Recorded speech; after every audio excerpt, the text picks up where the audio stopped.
Bom dia, meus amigos. Videozinho de hoje, eu já tem algum tempo que eu não faço essa série, é do grupo de estudos Onde Foi Que Eu Errei. Bom, primeiro, pelo jeito chegou o frio. Aqui tá bem friozinho mesmo. Imagino aí como é que tá o pessoal do sul. Nós estamos, essa manhã deu 6 graus aqui. Fico imaginando como é que deve estar o pessoal lá mais do sul. Bom, mas vamos lá. O vídeo de hoje ele é um vídeo da série do Onde Foi Que Eu Errei. Tem tempos que eu não faço um vídeo para esse grupo, mas vamos trazendo até motivados, porque teremos algumas surpresas aí pelos próximos meses, acho que 1 ou 2 meses no máximo, ligado a um grande grupo de divulgação, onde possivelmente eu devo estar participando e entregando um material para vocês bem interessante sobre inclusive esse assunto. Então,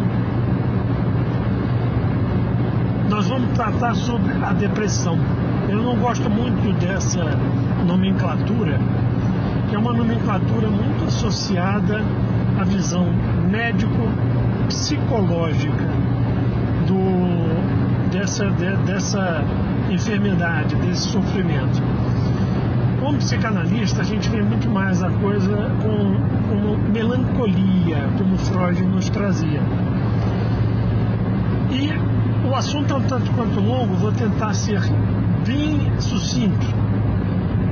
Porque parece que todo mundo está depressivo hoje, né? Se você verificar a quantidade de pessoas depressivas, todo mundo em sofrimento, consumo de antidepressivos em grande quantidade. O que está acontecendo? Por que isso parece ser uma grande epidemia? A despeito do fato de termos algo no campo da realidade que pode nos afetar, como por exemplo perda de alguém, assim, muito próximo, você viveu um grande trauma, por exemplo, sua casa, você virar refém de um criminoso, ou então você sofreu um assédio pesado no teu trabalho. Tudo isso pode induzir um quadro depressivo momentâneo, mas a base daquela depressão contínua. Então existe uma coisa que é quase como uma crise reativa. Há um evento, há uma situação que, vamos dizer assim, gera uma anticatexia, um antidepósito de energia no seu ego. Consequentemente, você tem ali uma diminuição. A gente tem uma série de sintomas, né? A dinamia, que é a perda da capacidade de reagir, a perda da capacidade de se movimentar, fazer o que precisa ser feito, a perda do interesse pelas coisas que antes lhe davam prazer. Quer dizer, o mundo fica muito mais preto e branco do que colorido. A sensação de desesperança profunda a ponto do indivíduo não conseguir se movimentar para reagir diante de algo. Então, veja, você ter um evento e esse evento gerar uma sensação, um aprofundamento disso, isso é razoavelmente comum. Todo mundo vive pelo menos 2 a 3 grandes episódios durante a vida. O problema é que há pessoas que vivem continuamente nessa dinâmica, e aí nós estaríamos diante de um núcleo patológico profundo, um núcleo patológico cuja origem eu vou tentar talvez desvendar para vocês em alguns episódios. Vamos colocar isso como sendo o primeiro. Veja, então existe um núcleozinho psíquico, uma estruturação que tem um cunho patológico no sentido de gerar sofrimento e perpetuação do sintoma, tá? Uma das piores coisas para quem vive isso é aquela outra que chega para ela e diz assim: para com isso, reage, isso é frescura, você tem que reagir, como se isso fosse realmente possível, como se isso fosse uma questão de querer ficar naquela situação. É claro que existe um certo grau de gozo, um gozo desse mórbido associado a esse quadro depressivo, né? Vamos dizer assim, há pessoas que têm uma certa, degustam, entre aspas, de certa forma, esse sofrimento associado à depressão, à crise depressiva, às vezes obtendo inclusive ganhos com isso, manipulando relações, pessoas, etc. Então, assim, vocês vão vendo que esse quadro ele tende nessas pessoas a se perpetuar. Há pessoas que passam uma vida inteira vivendo essa coisa depressiva. E qual a origem disso? É algo muito complexo. Normalmente eu consumo uma série de aulas nos cursos que eu ministro para poder passar isso plenamente. Mas vamos ver por 2 pontos aqui. A relação de uma criança com a figura materna, ela, num primeiro momento, a criança ela se fecha em si mesmo, percebendo que ela depende de algo, existe algo para além dela. Quando ela estava dentro do útero, tudo era maravilhoso, tudo era tranquilo, não existia ninguém, não existia frio, não existia fome, não existia dor, ela estava dentro do útero. Quando essa criança nasce, ela dá de cara com uma série de situações no mundo, uma série de sofrimentos que antes ela não tinha, ela passa a ter, como a fome, como o frio, como a própria primeira inspiração, né, na vida, quando ela dilata o seu pulmão e gera uma dor absurda e essa criança chora, né? Então, primeiro, eu sempre falo que é tanto quanto simbólico, inclusive, que o primeiro sopro de vida ele é associado à dor, a muita dor. Quer dizer, viver é doloroso. Bem-vindo ao mundo, literalmente. E bem-vindo ao sofrimento, né?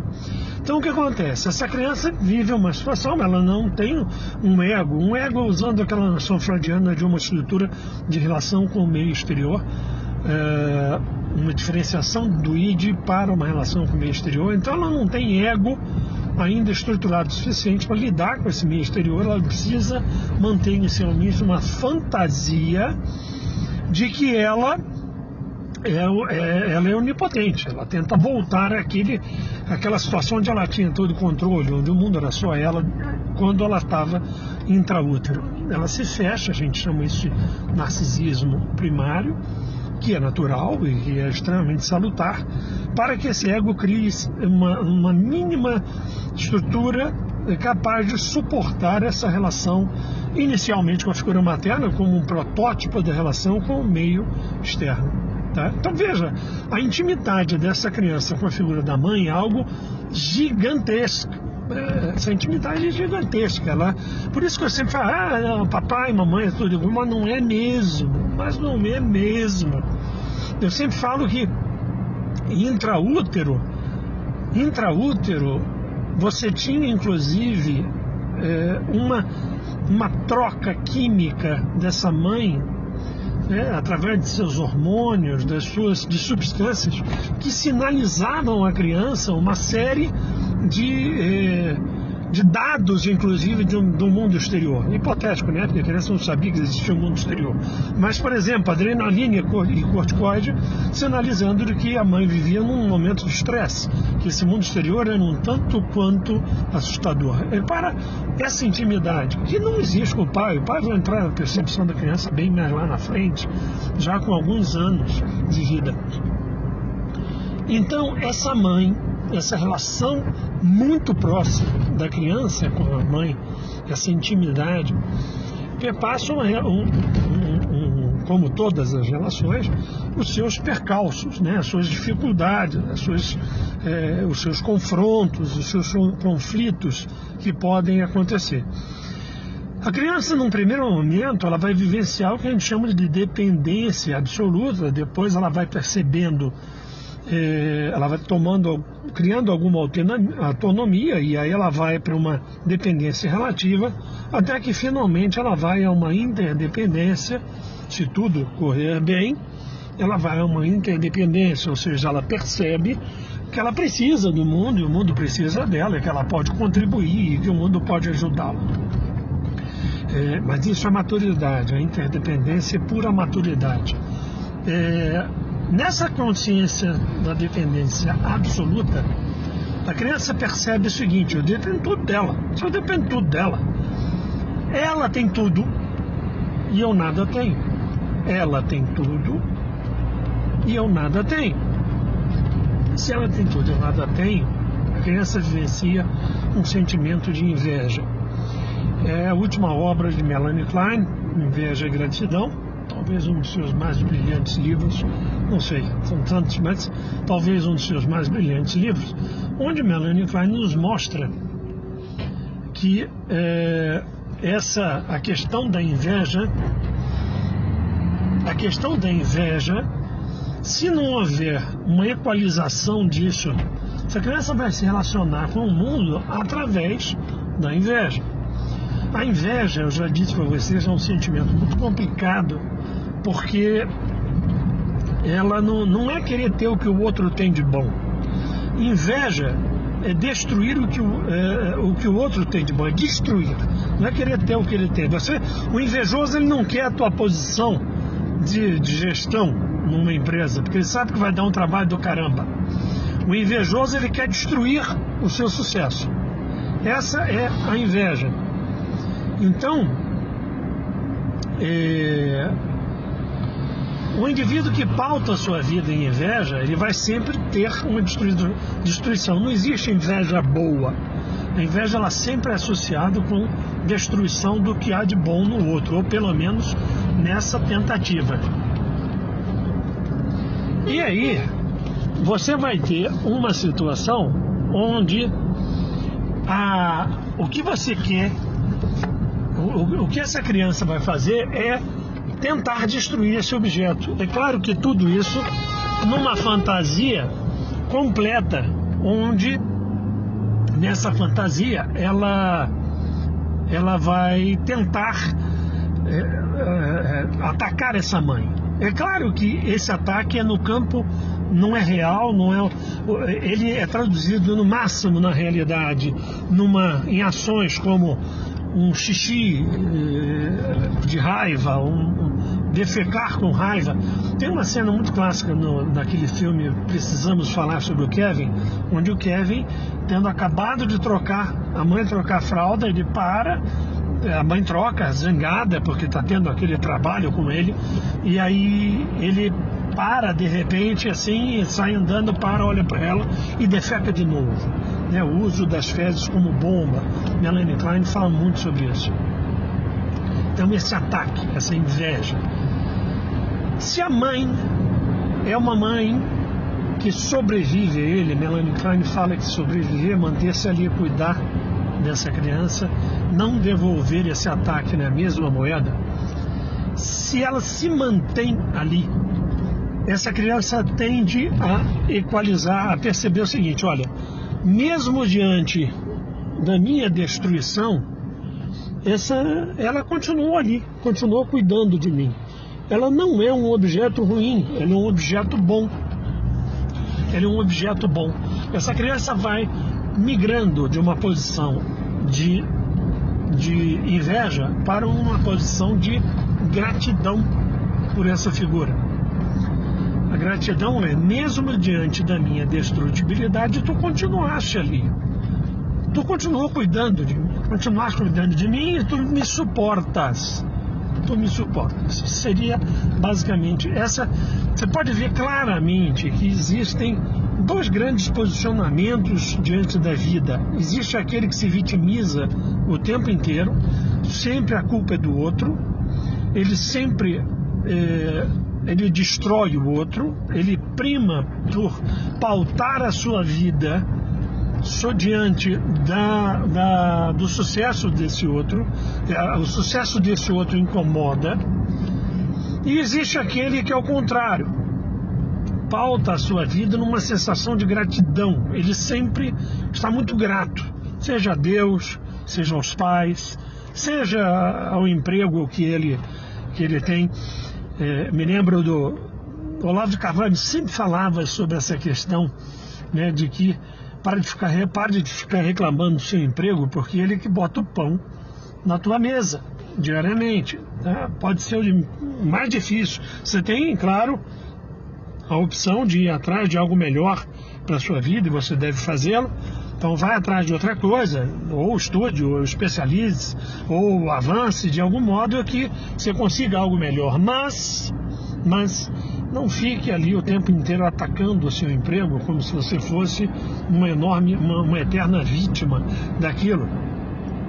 Em vez de se colocar nessa posição, a gente vê claramente, né, aquela pessoa que está sempre em ataque e o outro que está sempre em gratidão a tudo que recebe, né?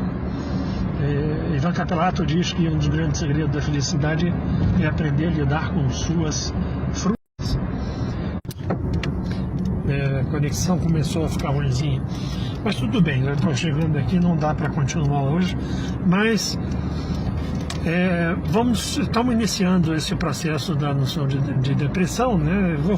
Vou usar então mais uns 2 encontros para ver se a gente consegue aprofundar um pouquinho mais disso aqui, tá? Mas esse é o conceito inicial, essa relação muito profunda, a estruturação de inveja e gratidão como base desse processo, relacionado a por que se forma esse núcleo patológico, esse núcleo depressivo. Então, sigamos.